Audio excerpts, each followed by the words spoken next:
really happy we met, all of us. Hi.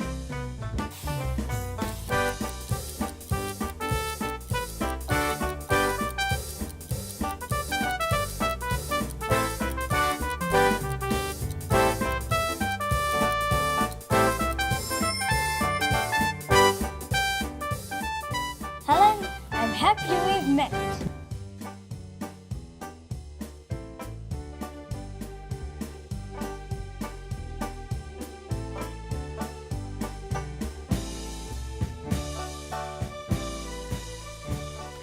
Hi, I'm Helen Yalof, and this is my show, Helen, I'm happy to meet you.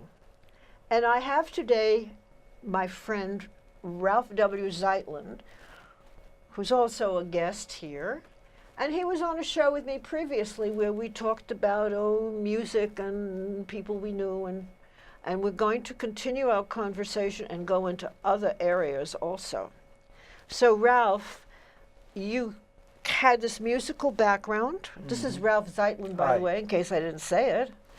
And you started young, and then after, And then I got old. and then you got older. But what we left out is your chorus thing with, what's the name of the group that you did that? The 80? The Chorus 802. What does that mean? Well, Musicians Union is Yeah. called the Local 802. It's a famous, it's sometimes known as Local 802 all over the world.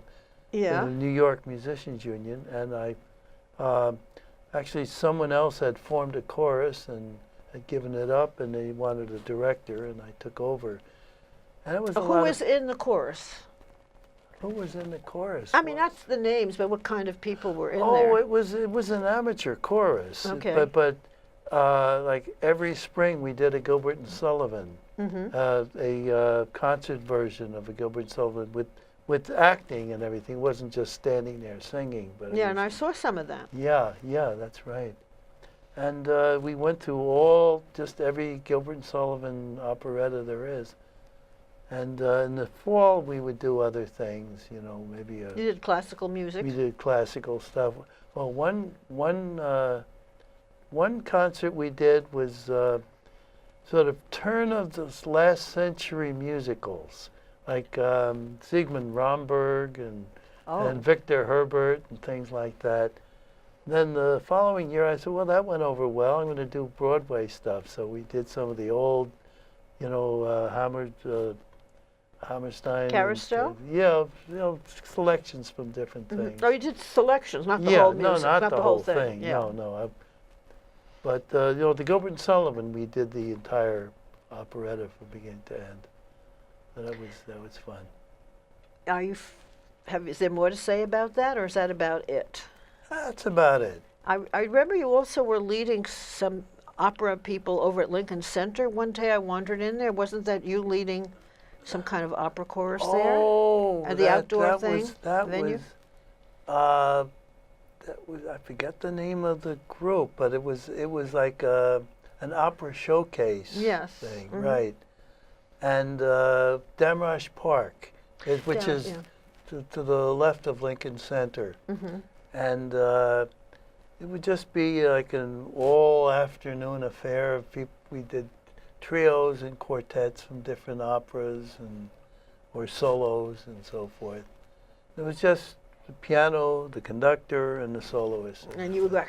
Oh yeah. I like waving my arms in the air. Yeah.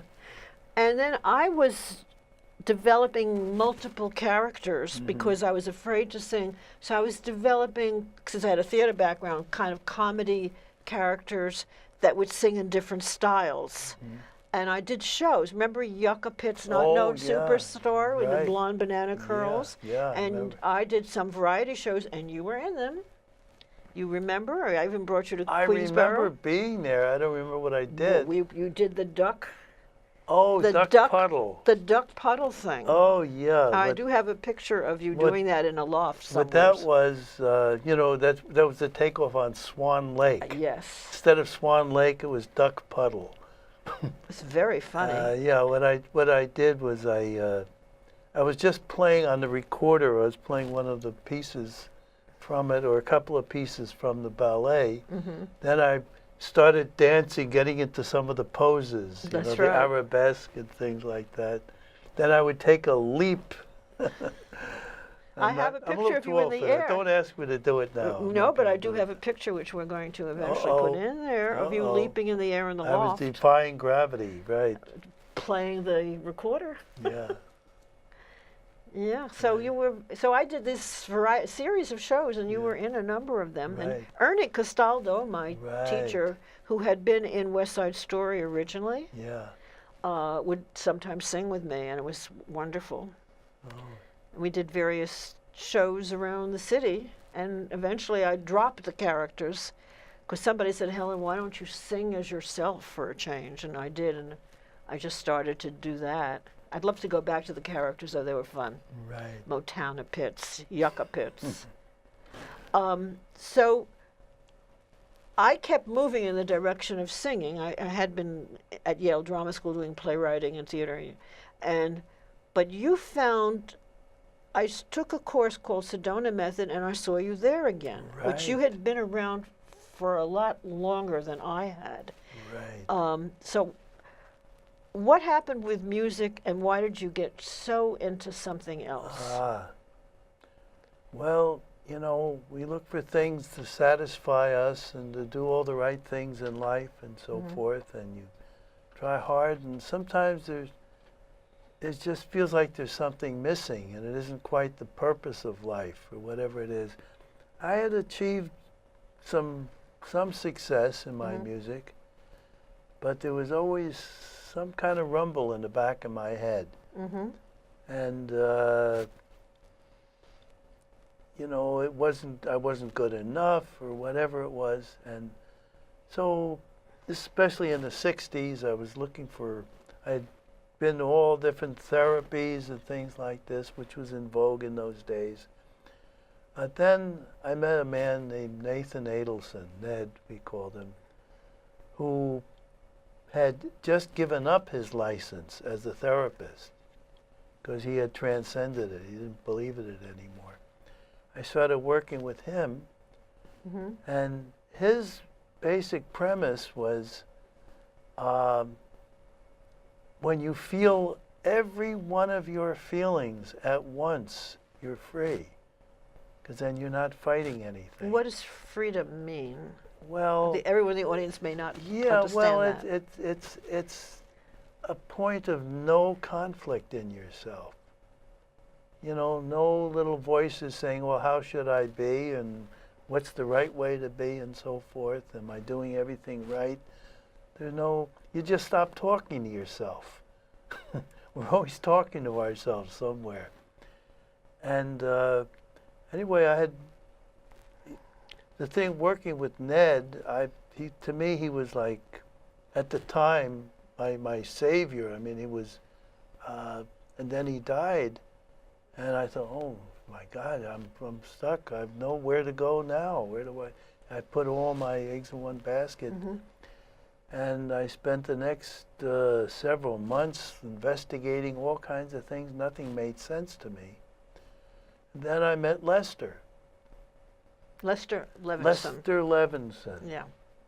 And it was a totally different vocabulary he spoke than Ned did, but it was the same message, exactly the same thing. What is the message? It's interesting because here Ned was saying when you feel all of your feelings at once, then there's nothing to be afraid of, you're free. And then Lester comes along and says, when all your feelings are gone, you're free. And so I was a little confused. So I asked Lester about it, and I told him what Ned had said. And Lester said, look, if you have no desire to control any feeling that comes up, you're free. And I realized they're two sides of the same coin. Basically, it is the same thing. Let's put it this way. Let's say water represents feelings. If you don't want to feel anything, and I come along with a squirt gun, you're going to be very uncomfortable. Because I'm making you feel something you don't want to feel. But if you're swimming underwater and I come along with a squirt gun, what can I do to you? Not much. Because you're already feeling everything, and you have no aversion to the feeling. Mm-hmm. So, and I realize it's not that all the feelings are gone, it's that they have no effect on you. You see them for what they are. They are just feelings. They're not some horrible entity that's coming to destroy you. They are not you, They're necessarily. not you. Yeah. They are, your thinking. What you're thinking at that moment. Right. Like some people say, well, I got to be prepared, this and that's going to happen. And my question is, can you see the future? What you're seeing is your feelings. Mm-hmm. You don't see the future. Or your anxiety about your feelings. Right, exactly. And Mm-hmm. so the answer is to get the mind to shut up. In fact, all the teachings of the East, all meditation, is designed to get your mind quiet. Even in the Bible, it says, be still and know I am God. Because that's the direction. Mm-hmm. When you're quiet, you're tuned into everything. In other words, you're automatically tuned in when you're not busy thinking, well, am I thinking the right thing? Or is this thought going to lead me to where I want to go? It's a vicious circle. So we have to find a way of getting the mind quiet. Or does that person really like me? Or are they trying to control me? Right, exactly. Yeah. What a waste of time. So you were a student of this guy, Lester Levenson, and what made him different from other disciplines is that he had a way to let go of it. Because I went into psychiatry for years, and there was no way to let go of my anxiety. I would end up doing things right, but I still was not happy. But he had a way of, what's the word, releasing it? Yeah, I mean, technique. Look, for hundreds of years, they've been telling us, let go. Let go and let God. You hear that all the time. Yeah. How do you let go? That's the thing that when people... the barrel of monkeys are chattering in your head. Yeah. So, Lester in the beginning, when he first discovered this, he didn't know how to teach people. He didn't know what to say. So he tried different things. He tried meditation. He tried a thing he called ego presentation, which didn't go over very well because people would say, what do you mean that's my ego? And they go off in a huff. Nobody wants to look at Well, them. you should mention that how he discovered this is that the doctors told him he was going to die in 3 months. Right, yeah. I'll get to that. Okay, but I'm sorry I interrupted. No, it's just that I want to keep this train of thought as far as what led him. He tried meditation, he tried the different systems, and he saw that people would get very high from meditating, but they weren't really growing. And getting high is not the same as really coming, developing an understanding of life. And then he thought to himself, well, how can I get this across to people so people can do what I did by themselves? And then the whole thing fell into his lap. Without having a guru to look up at. Right, so he developed this do-it-yourself tool. But now the first question, coming back to it, you were asking me about... why did Lester Levenson go in that direction so that he ended up going to become, how should I say, a teacher of other people? Well, he was a businessman, and he was trying as hard as he could to be successful, and he was an engineer. In fact, I think he had degrees in 9 different types of engineering or something like that. And a conventional person. Right. But he was trying so hard to be successful, and he kept sabotaging his businesses, and he tried harder. And after a second massive coronary, the doctors told him, look, we can't help you. Don't tie your shoes. You better get some loafers because you won't be able to tie your shoe. You won't get up again. Don't climb the stairs. You won't get past the first step. So he was scared to death. I would be. Yeah. And he just sat around the clock. He realized no one could help him. You know, he had read all the humanities. He had read Sigmund Freud. He had read Skinner, all the humanities. And psychological humanities. Right, yeah. right. And no one had any answers. At least he didn't. And so he thought, well, look, let me throw out all the books. Let me start from scratch, see if I can figure this thing out. So he started thinking, well, what is it I want? What is this world? Who am I? What am I? What's it all about, Alfie? He would say, you know. So he thought, okay, well, what do I want in life? That was a question. I want to be happy. Now he finally decided that was an important question for him. I want to be happy. What is happiness? So he thought, well, when people love me, I'm happy. So he looked around and he realized he had a loving family. He had lots of friends. He had girlfriends, and they all loved him. And he still wasn't happy. So he said, well, that's not it. Well, maybe if I think of all the times in my life I was happy, I can see if they had something in common. So he tried that, and what he saw was that at those moments he was happy, he was loving without wanting anything in return for it. That's what they had in common. So he started turning around. Every time he wanted love from someone, he would just turn it around to loving them without wanting anything in return. That's the key. Not wanting anything in return. And he said he got so high, he was on the ceiling. He just he went through a mental process of thinking, of imagining this, almost like an actor mind. Letting go of wanting to be loved and loving instead. And he said he got so high from it. And then he thought, well, boy, can you get any higher than this? And he would let go some more and he'd get even higher. And he said, is there anything beyond this? And he'd go even higher. He said it was almost uncomfortable, but it wasn't, because it was such a tremendous experience. And then he got sort of at an impasse at some point, and then he realized he was trying to fight through this impasse.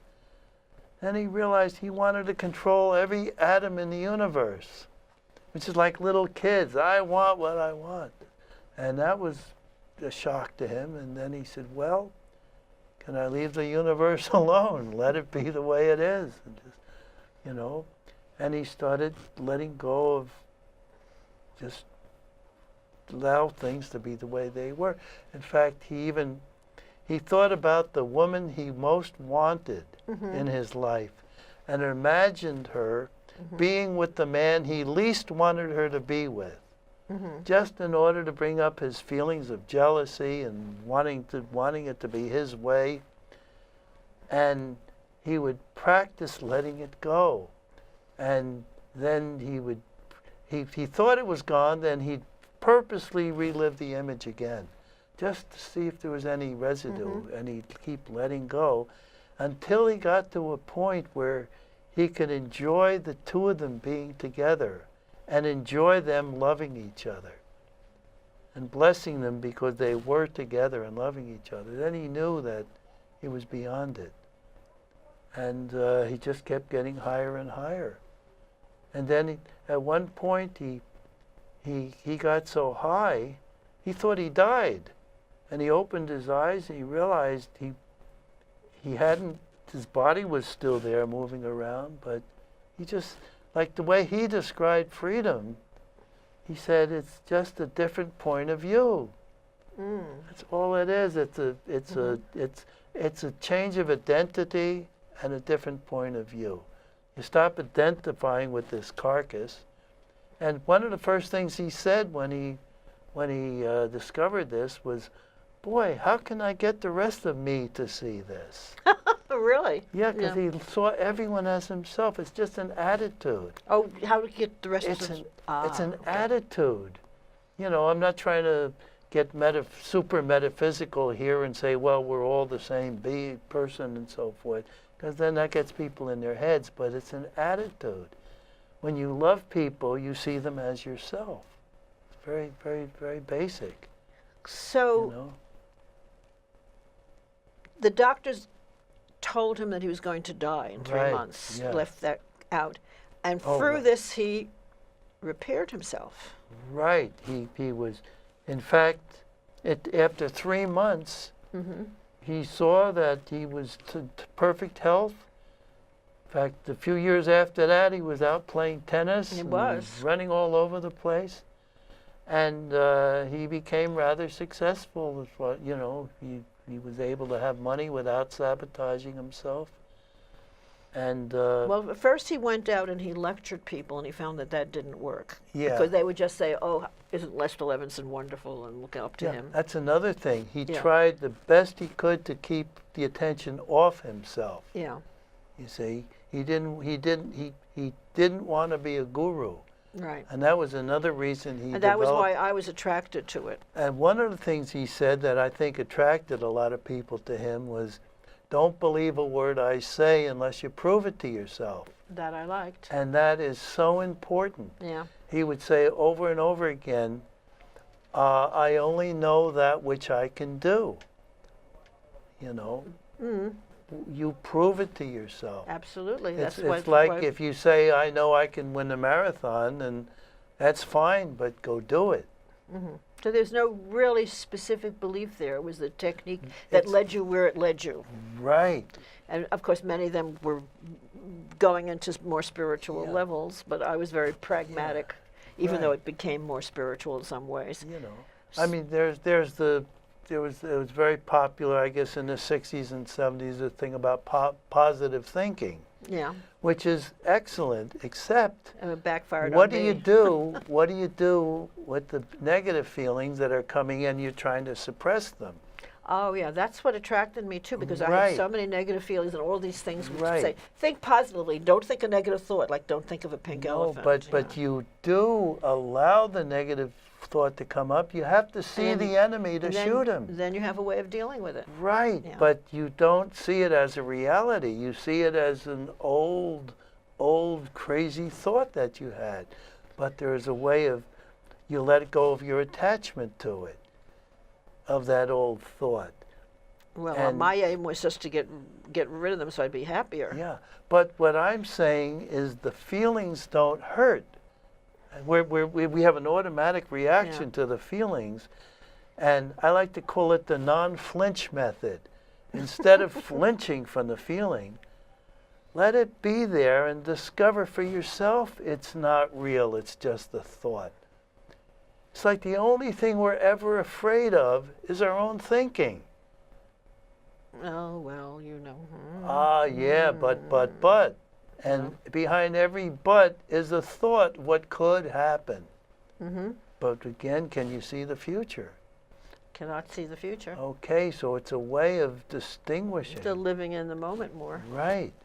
Say, oh, they're not doing it now. Why am I afraid of what's going on in the street or something? Right, but it's a hand-on practice. So Lester then developed a way of teaching this to people through other people, a technique of certain steps to get to a letting go technique, which at that time, when he started, nobody used the term letting go or releasing. Now it's in public usage. Yeah. And you started, I mean, well, let's see, I had done a lot of psychology, and I was doing things okay and doing well in academia, but I was still kind of anxious and had bad thoughts and this and that at various times, and loving myself and hating myself and hating myself and loving myself. And this was the first thing that was able, my psychiatrist when we left said, I never promised you a rose garden. And I said, okay, thank you very much, you know. But this was the first thing where I felt I was going into a rose garden, because I could let go of, instead of thinking, how dare my brother do this to me, I could let it go. I had a way of doing that. And I saw you around then, and we became friendly. Right. So what happened where you're now teaching it or coaching it or whatever you want to say about that? It's interesting. I consider myself a slow learner. Yeah. And you know, I was letting go here and there, but it's sort of like, if you want to learn an instrument, if you want to learn the piano and you practice for an hour every Saturday, you're not going to make much progress. You know, and it just came a point after a while where I said, hey, wait a minute. Am I just doing this as a hobby, or how serious is this to me? And once I started really doing it, it sort of habit for me, you know. I don't know how to put it. One thing that helped me was when I began helping other people. You spend hours and hours on the phone with all kind of people. I do. And free of charge. I do, because Lester never charged me a penny for the hours that he gave me. So I get very high myself when I'm helping other people, and so do they. You know. So the people from all over the world contact you. Right. Yeah. From Israel. Right, and someone from Turkey called, and from Germany, and you know. And you were on this talk show, which was supposedly Sedona method-based. Oh, and for a while you were the most popular. They said you were the most popular person. I think it was because you were more relaxed and you weren't trying to sell in the same way. Well, I'm just trying to share, you know, I'm just a simple guy trying in my own way to understand everything. I know where I want to go, and I want to bring people with me. Simple? Yeah. I didn't know you were simple. Oh, yeah. Well, anyway, this is wonderful. Anything else you want to say to sum up? Well, that's good. I'm enjoying being here. I love talking about it. I get high all over again just thinking of knowing that I could be me and not some image of myself. Well, it was really nice having you here, my darling. Thank you. And getting to know you even more. And this is the Helen. Oh, I'm Helen. Helen, I'm happy we met show. And you know what? I'm really happy we met, all of us. Hi.